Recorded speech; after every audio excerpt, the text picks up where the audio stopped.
It is time to discuss on the play The Proposal, which was written in 1890 by Anton Chekhov. Before analyzing the text, I like to convey some basic aspects of the play, particularly its success as one act play, how far it can be called an ideal farce, its character analysis and summarization of main events of the text. Therefore, at first, I shall describe how far the proposal is accepted as a perfect one act play. But before entering in that area, I want to provide the storyline of the play in short. We can divide the whole story into four phases. First, in exposition phase, where we see the appearance of Lomov, a nervous visitor, in the drawing room of Stefan Stefanovich Subukov. In the second phase, the conflict starts with the issue of Oxen Meadows, and then in the third phase, the crucial phase, we see the reclash of the issue on the issue of the better dog and Lomov faints. And then in the final phase, we see the denouement or the conclusion of the story. So, in the first phase, we see the play takes place in Russia during the 1880s. All the action happens in the drawing room in the house of Stefan Stefanovich Shubukov.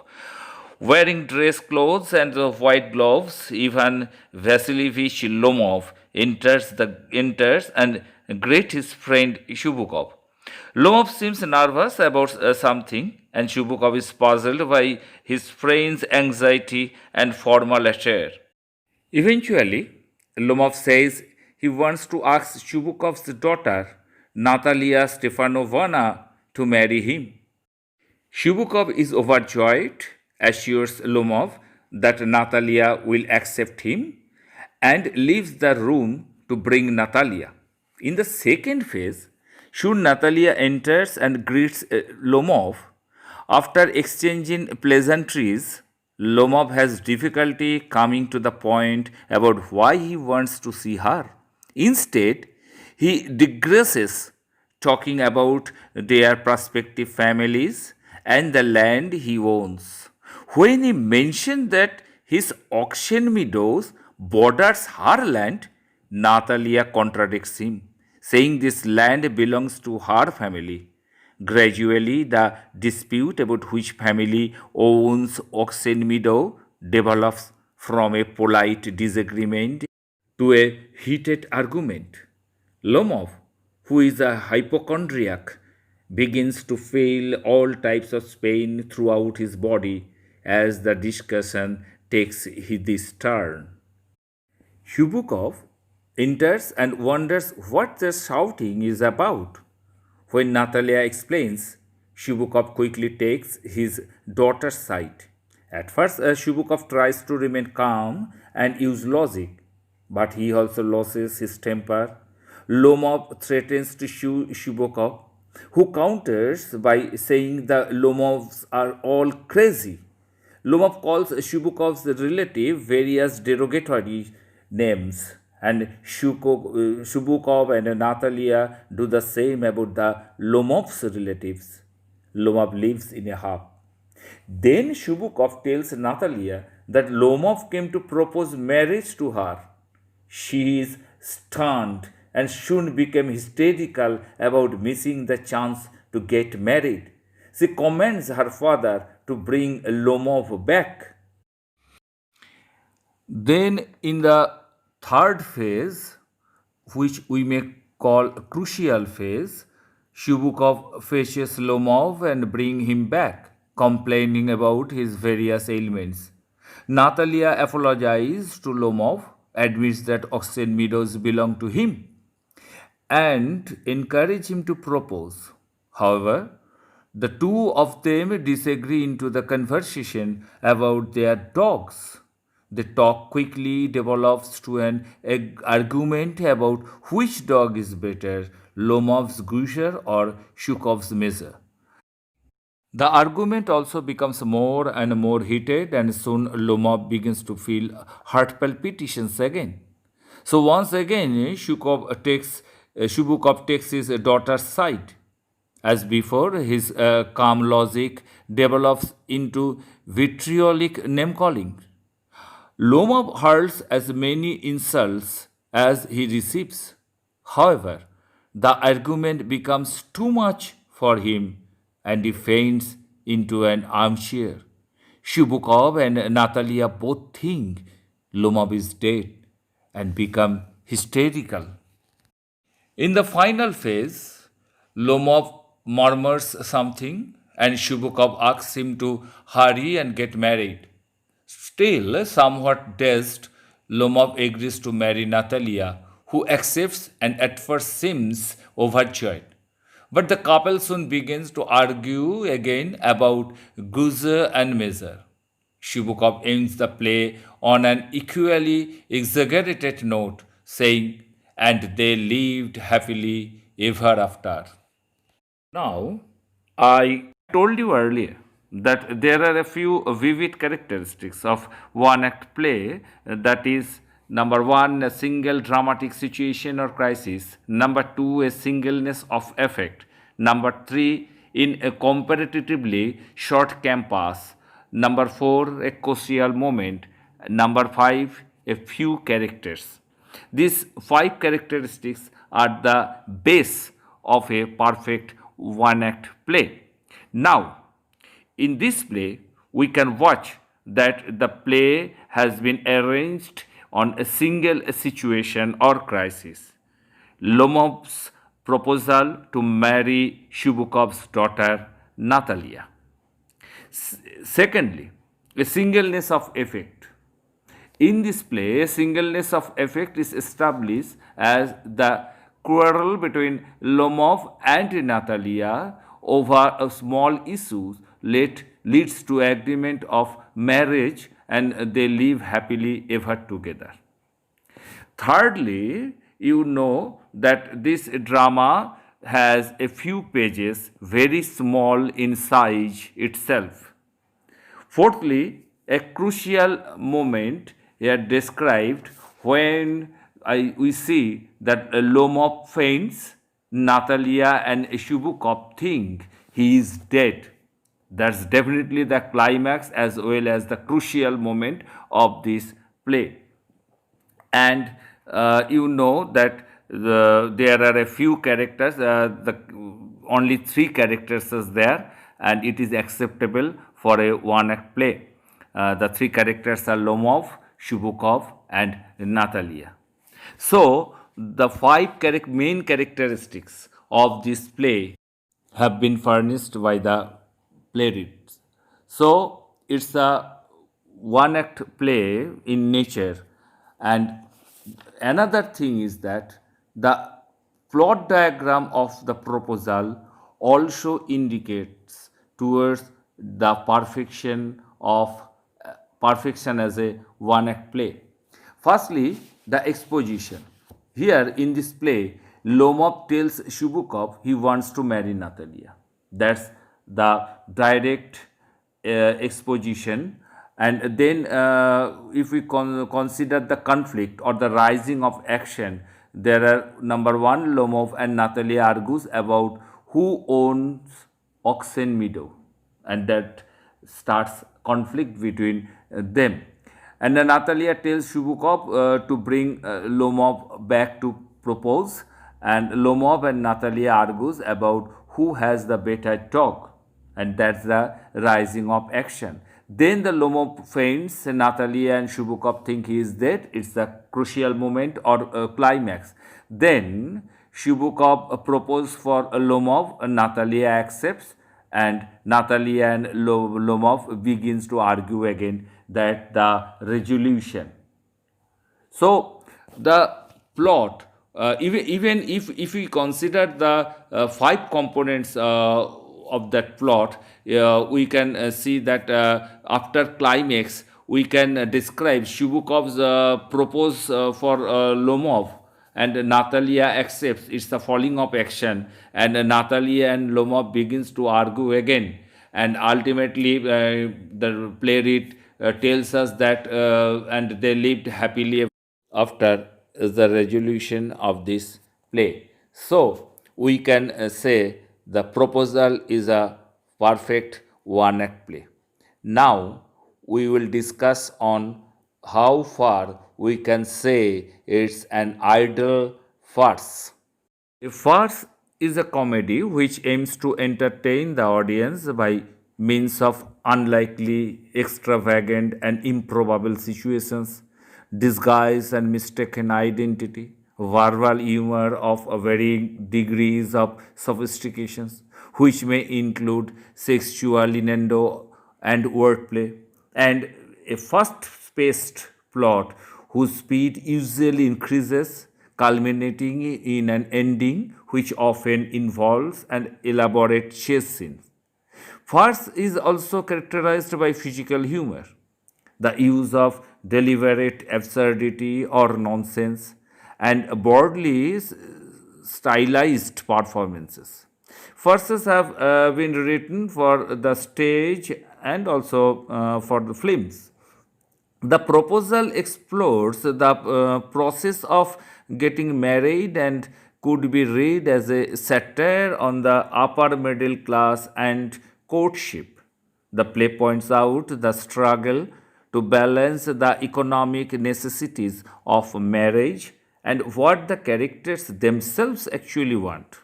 It shows the characters' desperation for marriage as comical. In Chekhov's Russia, marriage was a mean of economic stability for most people in that feudal society. They married to gain wealth and positions or to satisfy social pressure. The satire is conveyed successfully by emphasizing the couple's foolish argument over small things. The main argument in this play revolved around the oxen meadow and two dogs called Ghosh and Squeezers. Now, I shall discuss why the Anton Chekhov's The Proposal is usually classified as a farce rather than satire. It is because this one act play is a short work that focuses on a single idea in a limited way, with comical stereotypes such as the hypochondriac, uh, as Lomov was, the shrew Natalia, and the hypocrite Shubukov. Farce is further identified by exaggeration of and absurdity to other elements of Chekhov's one act play.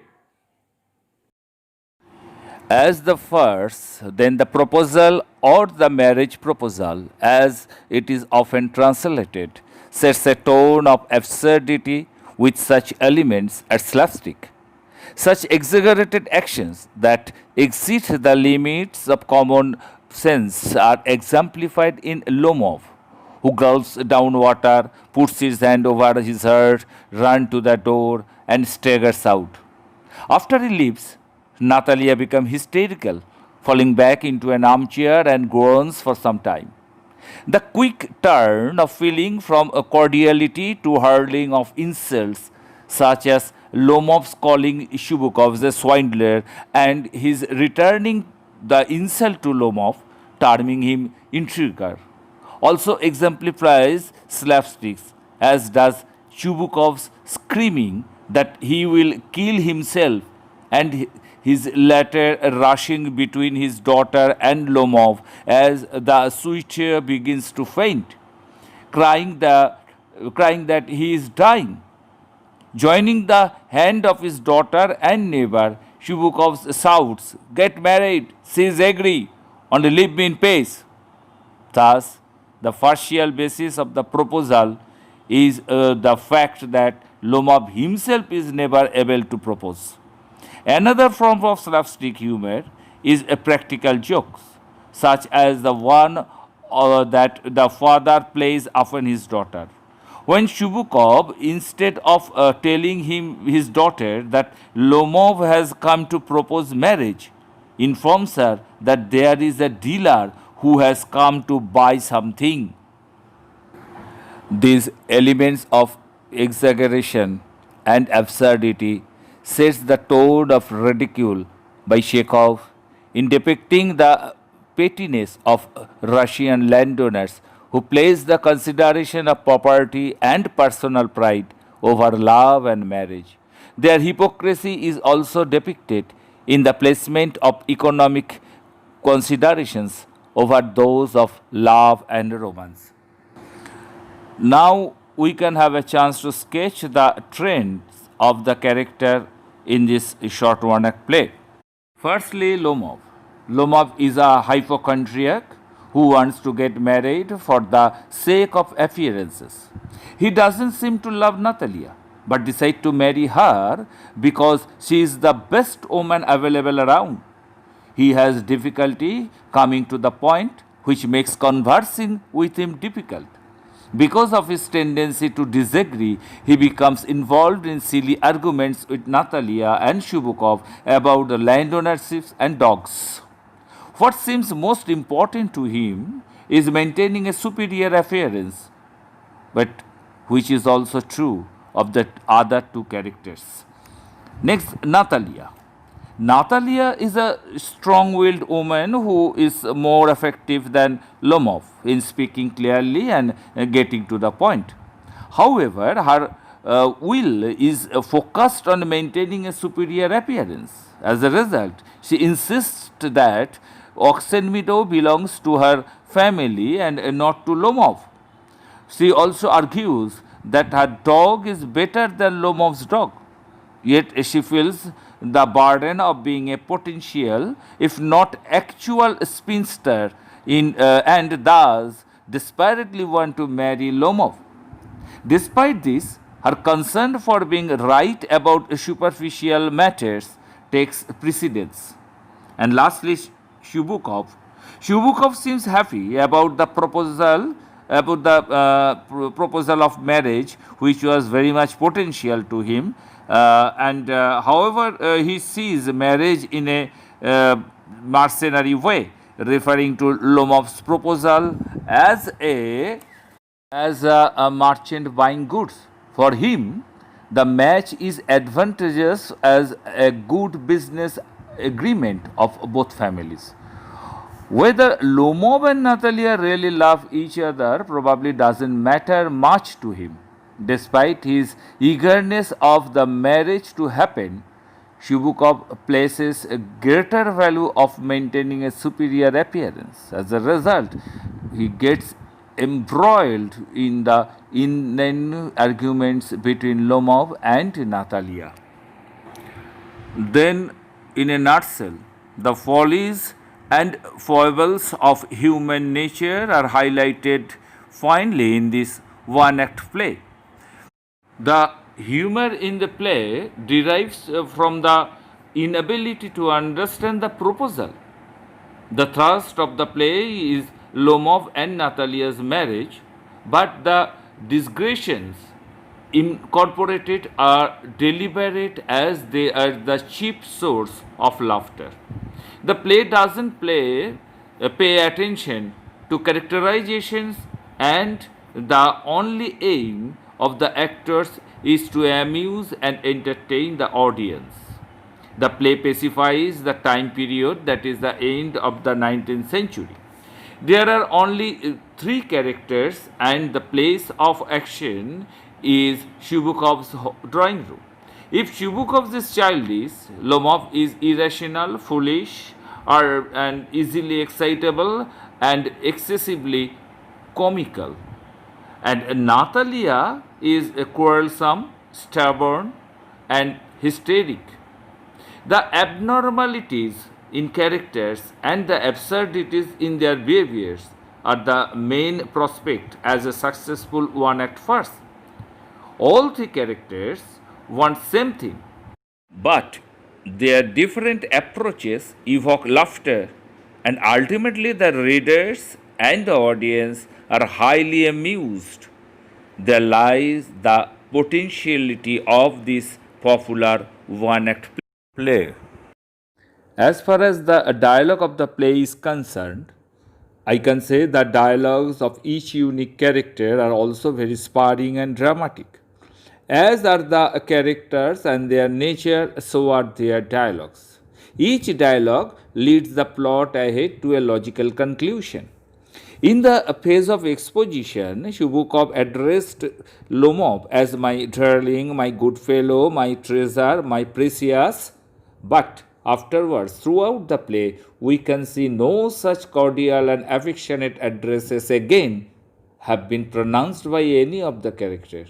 And placing such dialogue at the beginning of the play, Chekhov exposed the superficiality of in relationships among the neighbors. Those they all were occupied the high status in the society. Humor is the main test to be enjoyed in the play. All the three characters, including the plot, are humorous. To argue on such a trifle like a piece of land and the dogs are certainly amusing. Lomov is the most humorous amongst the three. His dress is comical because he wears gorgeously like a groom. Moreover, his physical illness and innumerable disturbances in his limbs are humorous. While he say, I have a weak heart, continual palpitation, and I very sensitive and always getting excited. My lips begin to tremble and the pulse in my right temple throbs terribly. I hardly lie down and begin to doze before something in my left side begins to pull a tug and sometimes begin to hammer in my left shoulder and in my head too. Again, while he becomes too much excited, he says, Where is the hat? My heart, where shall I go? Where is the doctor? All these speeches are certainly humorous. Natalia's obstinacy to her demands, while she repeats waywardly, is also humorous. The meadows belong to us, and I won't give them up. I won't give them up. I won't give them up.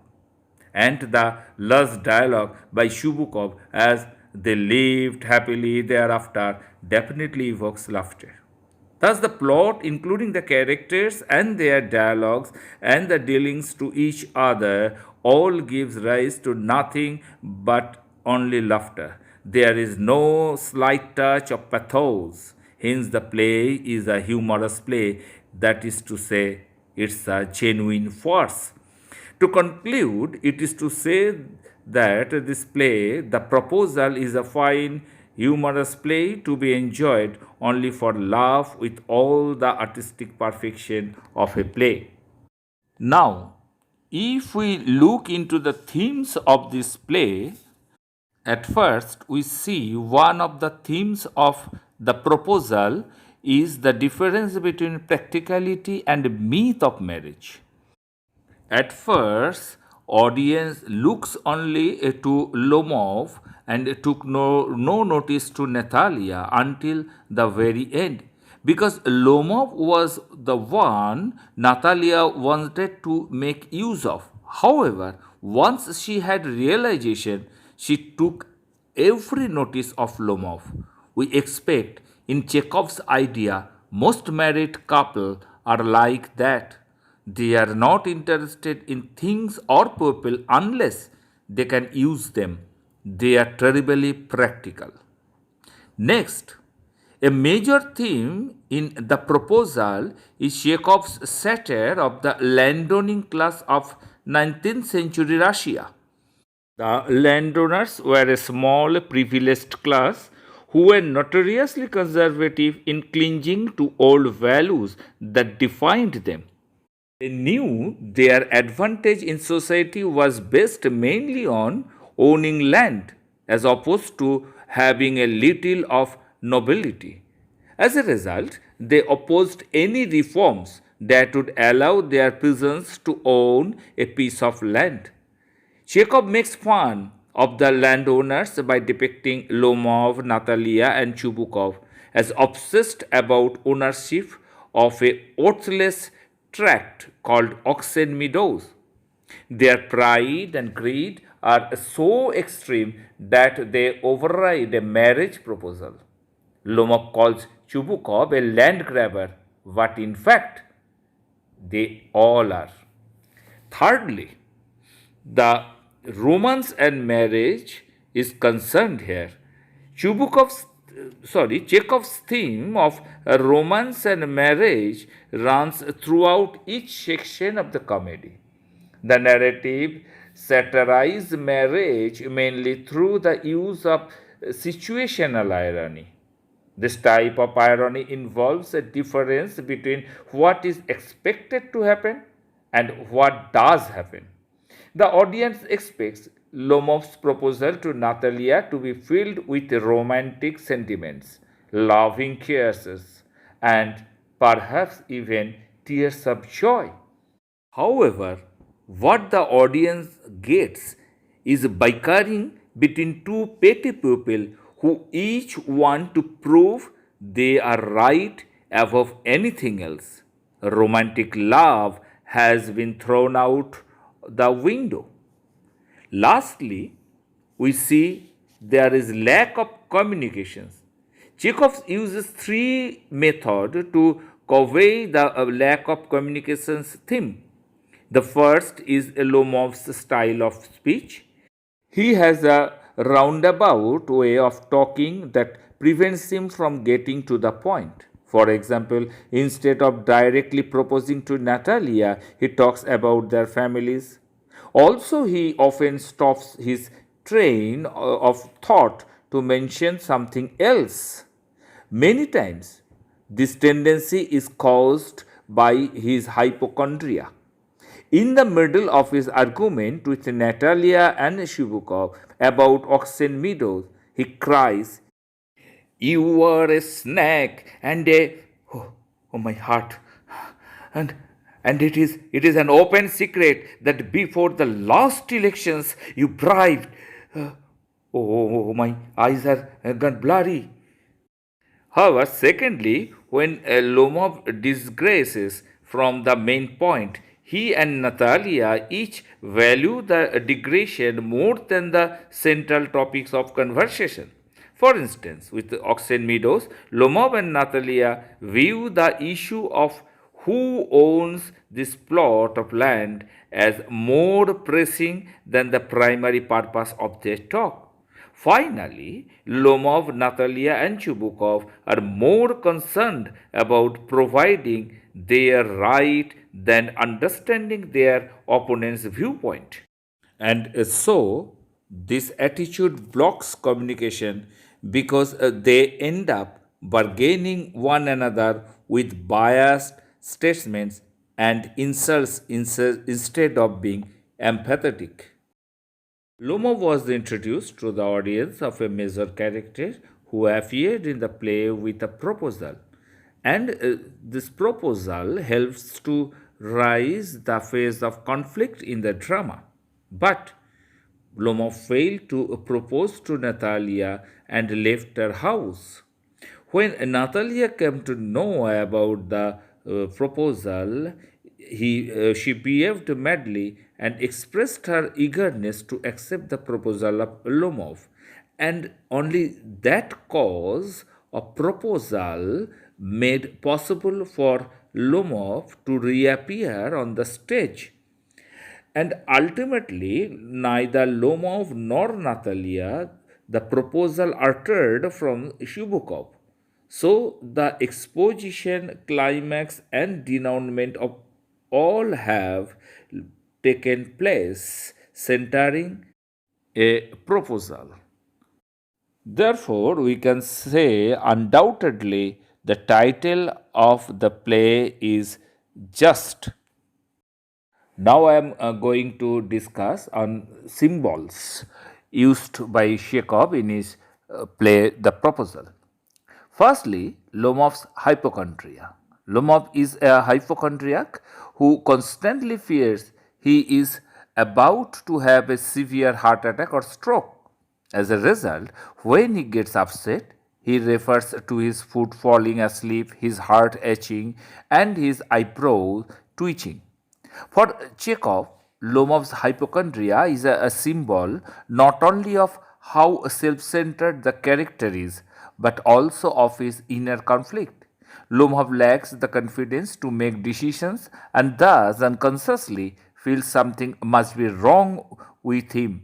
In other words, he must be ill.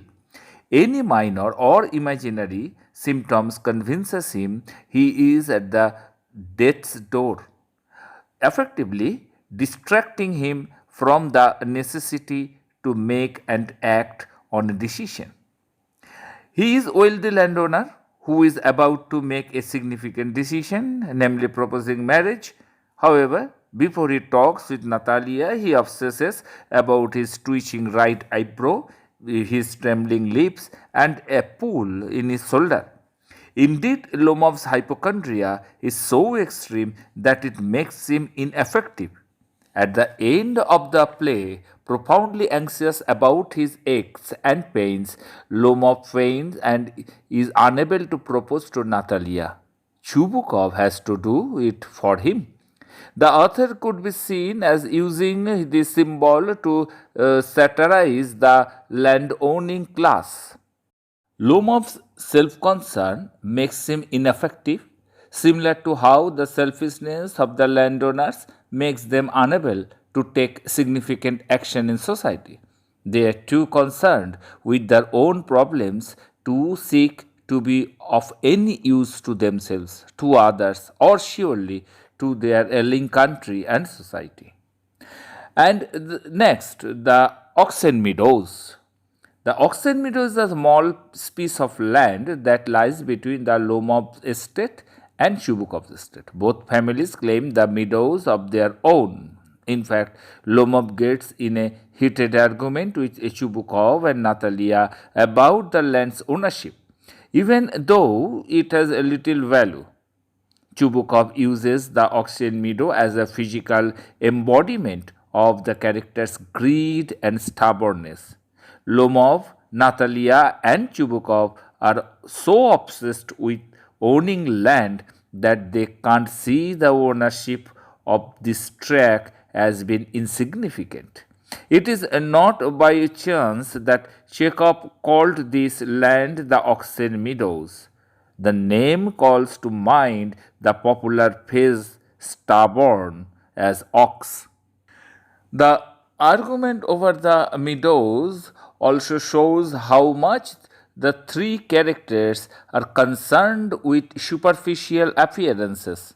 They desire to appear virtuous and right about something trivial and empty is more important than a proposal of marriage. And lastly, Gezer and Measure. Like an oxen meadows, the dogs Gezer and Measure symbolize character traits. The dogs represent the stubbornness of their owners about unimportant matter, such as which dog is better. However, the symbol emphasizes pettiness more than greed. Even though the oxen meadows does not have much value, it does have some financial worth. However, winning an argument over the better dog has no importance whatsoever. And pets are symbolized as the owner's love, not the owner's pride. And any kind of pedigree of pets doesn't fix the value of the pets because they are always invaluable and lovable to owners. So it is ridiculous to get involved in debate on whose dog is better.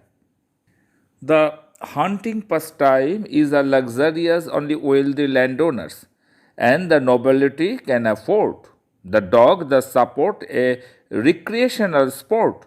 In addition, the people winning this argument will not have any effect on the dogs themselves. It will not make them better at hunting. In addition, through the use of the names Gezer and Measure, Chekhov hints that the dog aren't really worth much. The name Gezer implies that this dog guesses a lot when hunting rather than really knowing what it is doing. On the other hand, the name Measure suggests that this dog often makes a mess and thus isn't very well trained. So the characters are deluded, each thinking its dog is better than it really is. Chekhov thus uses Gezer and Measure to reveal the character's petty concern about appearing superior to others and their delusion about themselves. And lastly, I am going to discuss on the justification of the title of the play, The Proposal. Anton Chekhov has aptly and logically titled his one-act play, The Proposal. The title justifies the theme and the subject of the play. The whole story revolves around Lomov's marriage proposal to Shubukov's daughter Natalia.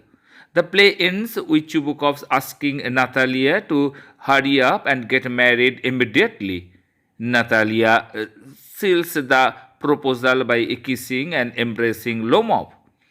Shubukov willingly and happily blessed the couple. The play begins with the visit of Lomov to Shubukov's house.